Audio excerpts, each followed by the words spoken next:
अकेला ही तुम्हारी सेना को पराजित करने का सामर्थ्य रखता हूं, किंतु तुम्हें भी मेरी सेना के बल का स्वाद तो मिलना ही चाहिए। आक्रमण!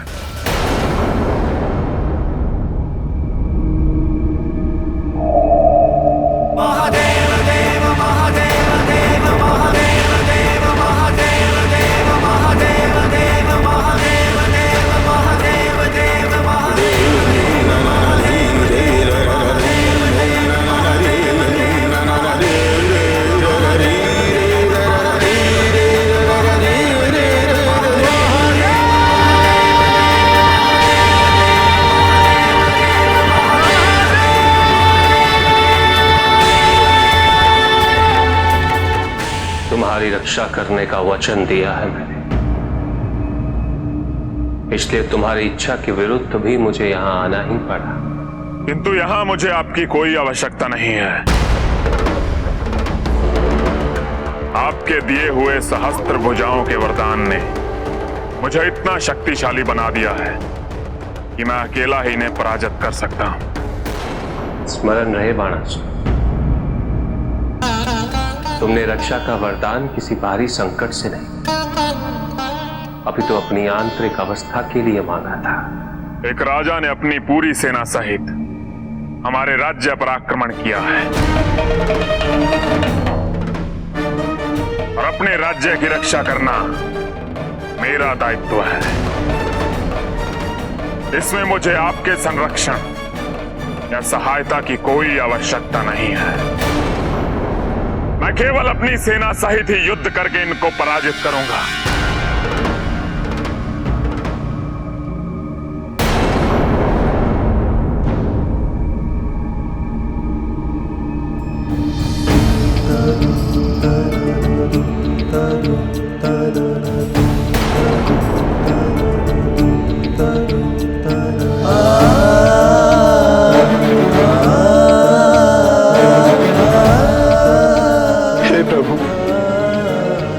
यदि मैं भी इतना सौभाग्यशाली होता कि आप साक्षात मेरे राज्य में वास करते,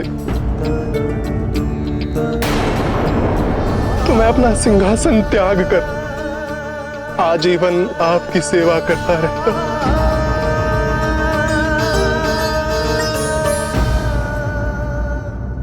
खड़ग उठा कायर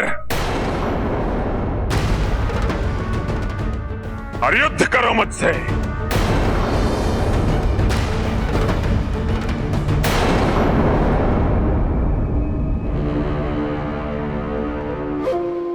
मैं युद्ध करने तो कभी आया ही नहीं था बाणासुर। तो अपनी सेना के साथ मेरे राज्य में आने का उद्देश्य क्या था? शांति वार्ता। प्रभु के दर्शन।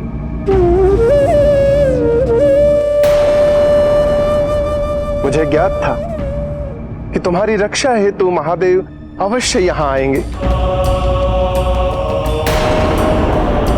इसीलिए मैंने आक्रमण जैसी स्थिति उत्पन्न की और मुझे मेरे प्रभु के दर्शन हो गए। मैं धन्य हो गया, मेरी समस्त सेना धन्य हो गई।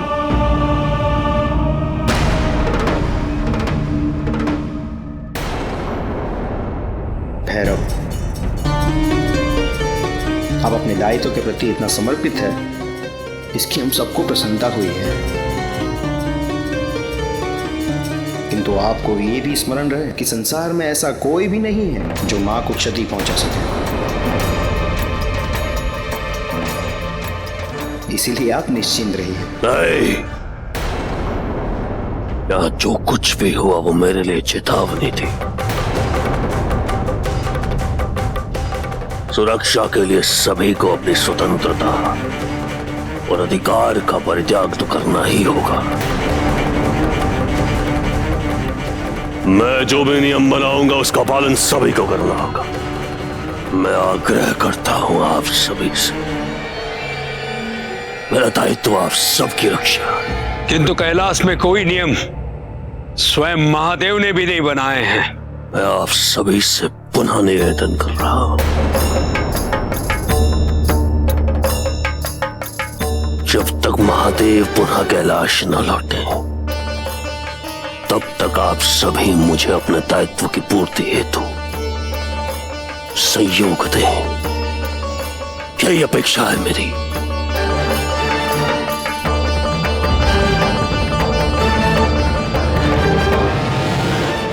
देवी,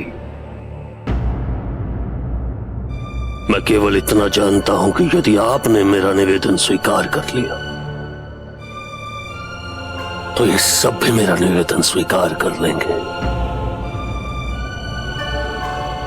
आप सबकी सुरक्षा ही मेरा धर्म है, और यदि मैंने अपने धर्म का पालन नहीं किया तो यह पाप होगा। मुझे आभास हो रहा है कि कैलाश पर ऐसी स्थिति पुनः उत्पन्न होगी जहां कोई कैलाश की स्वतंत्रता का सम्मान न करते हुए कैलाश पर आक्रमण करेगा। भैरव, कैलाश को संरक्षण की आवश्यकता नहीं है, और यदि कोई संकट उत्पन्न हुआ भी तो हम सब उसका सामना कर लेंगे। किंतु इस भय से कि कोई आक्रमण कर देगा हम अपनी स्वतंत्रता त्याग दें, कदापि नहीं।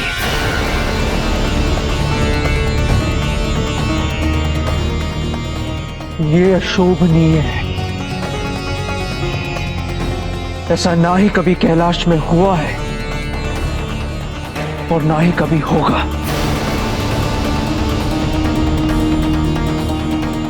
हमें किसी का भय नहीं है,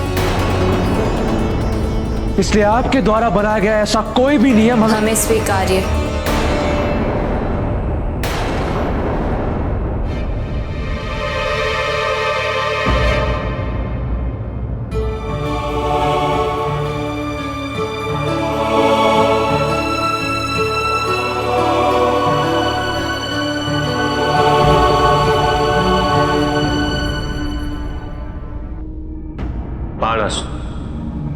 इस युद्ध में विजय प्राप्त होने से तुम्हें क्या मिलेगा? अकारण ये हिंसा क्यों? अपने पराक्रम का प्रदर्शन किसके लिए बानासुर? अपने लिए? क्या संसार के लिए? सत्य तो यही है बानासुर कि यदि तुम समस्त लोगों पर भी विजय प्राप्त कर लो तब भी तुम पराजित ही रहोगे। जब तक तुम अपने मन को नियंत्रित नहीं कर लेते, अपनी महत्वाकांक्षा पर विजय नहीं प्राप्त कर लेते, तब तक तुम विजय नहीं हो सकते।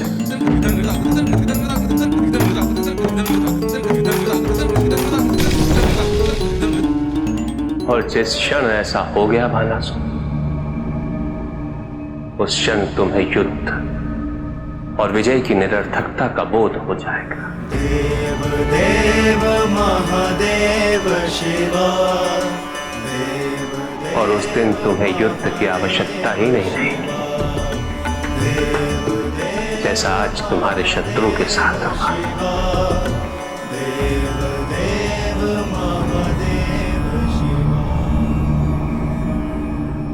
शक्तियों और पराक्रम से तो किसी को भी पराजित करना अत्यंत सरल है, किंतु विजय तो तभी संभव है बानासुर, जब कोई व्यक्ति औरों के मन पर प्रेम, संवेदना, उदारता, धैर्य और नम्रता से विजय प्राप्त कर ले। तुम्हारे पूर्वजों क्रूरता करने वाले कई असुर थे जो अत्यंत शक्तिशाली थे, किंतु जो सम्मान प्रहलाद और बाली को प्राप्त हुआ, क्या वो सम्मान किसी और को प्राप्त है? मैंने तुमसे पहले भी कहा था बानासुर कि विकल्प तो तुम्हारे समक्ष है, निर्णय तो तुम्हें ही करना है। कि तुम किसके प्रतिनिधि बनना चाहते हो।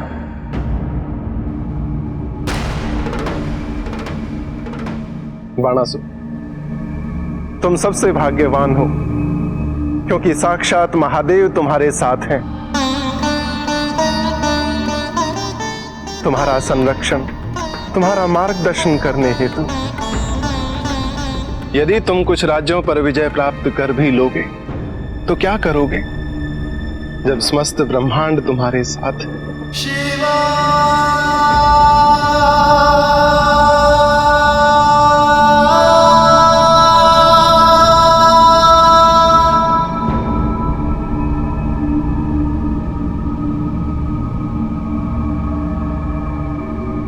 हे राजन,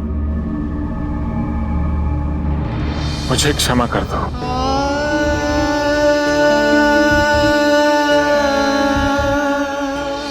मुझे क्षमा कर दो राजन।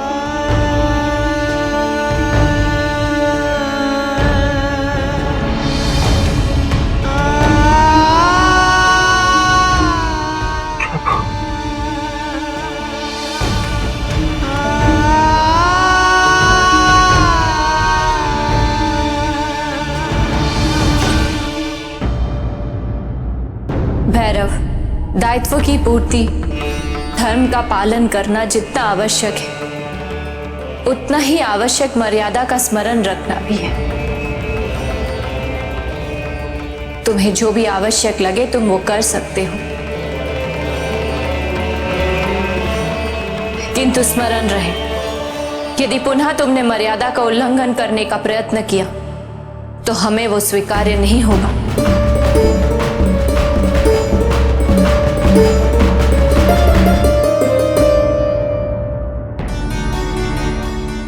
क्या हुआ स्वामी? महादेव ने मुझे एक और अनर्थ कार्य करने से रोक लिया, अन्यथा ना जाने कितने निर्दोष व्यक्तियों की हत्या हो जाती।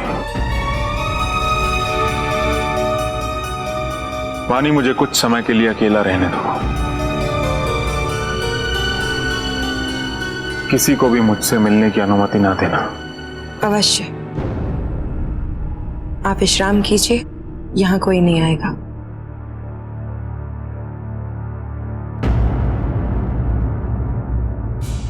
बाणासुर,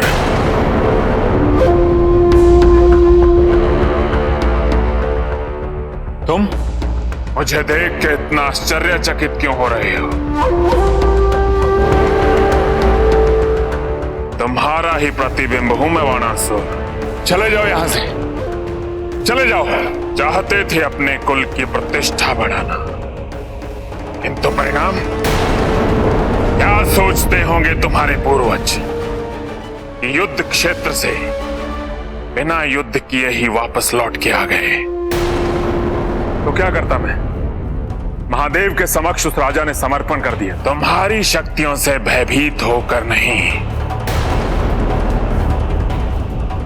जब तुम चाहते ही नहीं थे कि महादेव वहां पर आए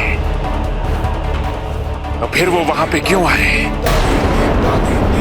यदि वो वहां पर आ ही गए थे तो तुम्हें पूरा अधिकार था ये कहने के लिए कि वो वहां से चले जाएं। ये क्या कह रहे हो तुम? महादेव का अपमान मैं नहीं कर सकता। तुम्हें आभास नहीं हो रहा है बाणासुर? धीरे धीरे ये महादेव तुम्हें नष्ट कर रहे हैं।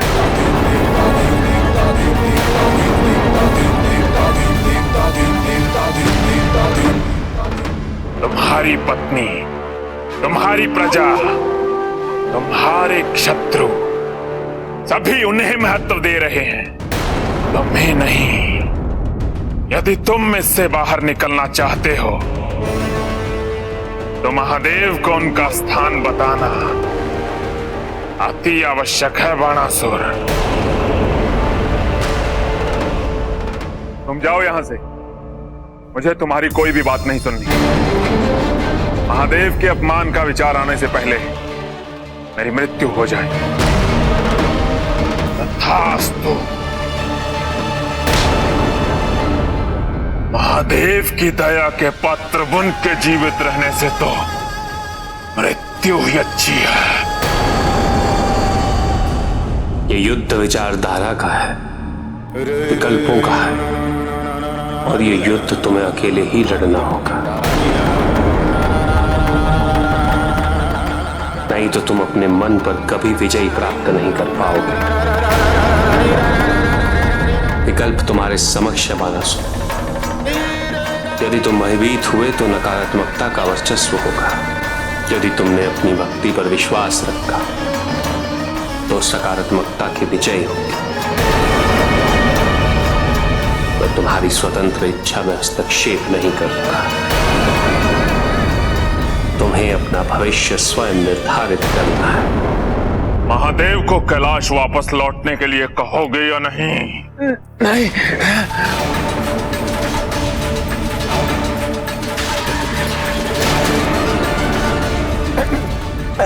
मुझसे नहीं हुआ। तो इस कार्य को मैं करूंगा।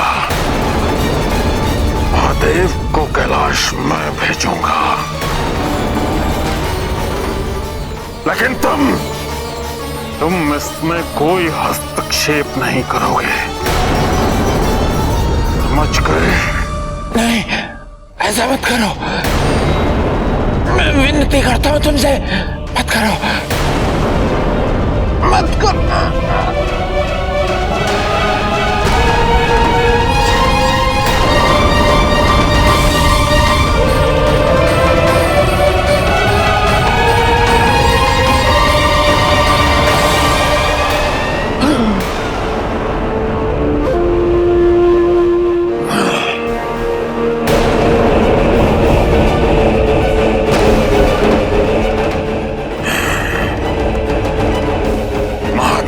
के लिए अब शोनितपुर में कोई स्थान नहीं है।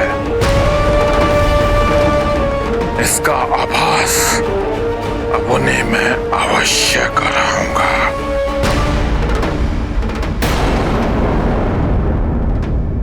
तुम भयभीत हो गए बानासुर।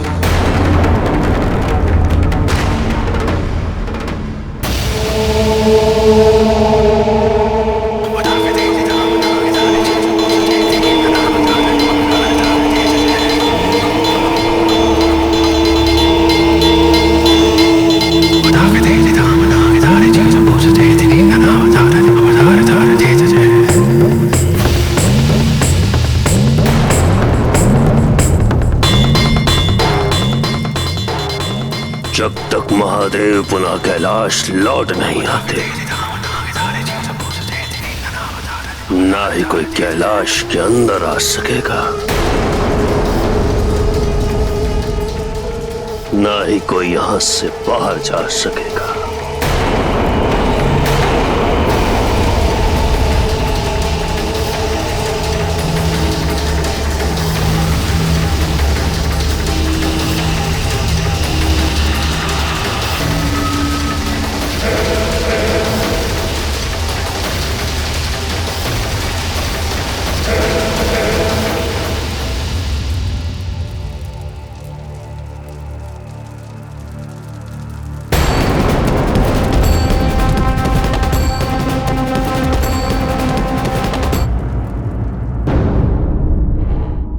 जैसे एक स्वप्न साकार हो रहा है, आज साक्षात महादेव मेरे द्वारा अर्पित किए गए भोजन को ग्रहण करेंगे।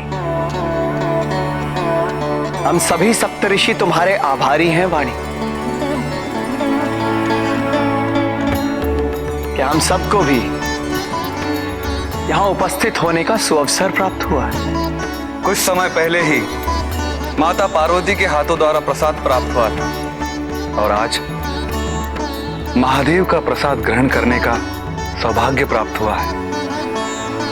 मुझे अत्यंत प्रसन्नता हुई कि आप सभी ने मेरे निमंत्रण को स्वीकार किया और यहाँ उपस्थित हुए।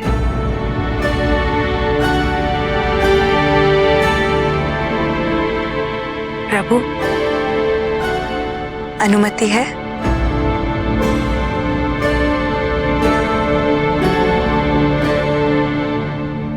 रुक जाओ।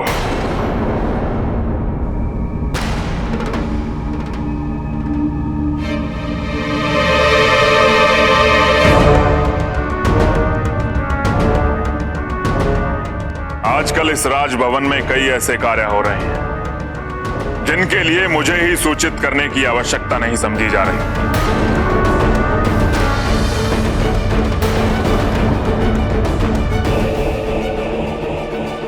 क्या यहां मेरी कोई आवश्यकता नहीं? मेरी उपस्थिति का कोई महत्व नहीं यहां?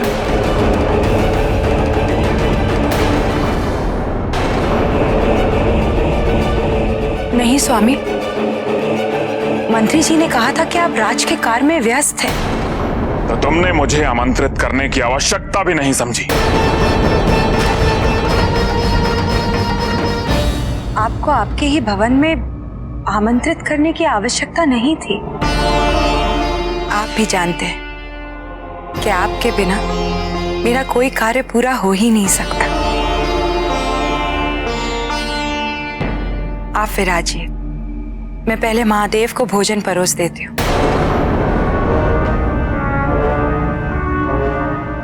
एक बार वो भोजन ग्रहण कर लें, फिर आप सबको प्रसाद वितरित करूंगी।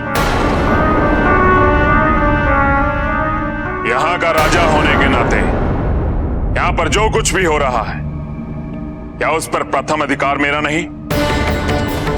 अवश्य है। तो इसके लिए भोजन पर भी सबसे प्रथम मेरा अधिकार हुआ।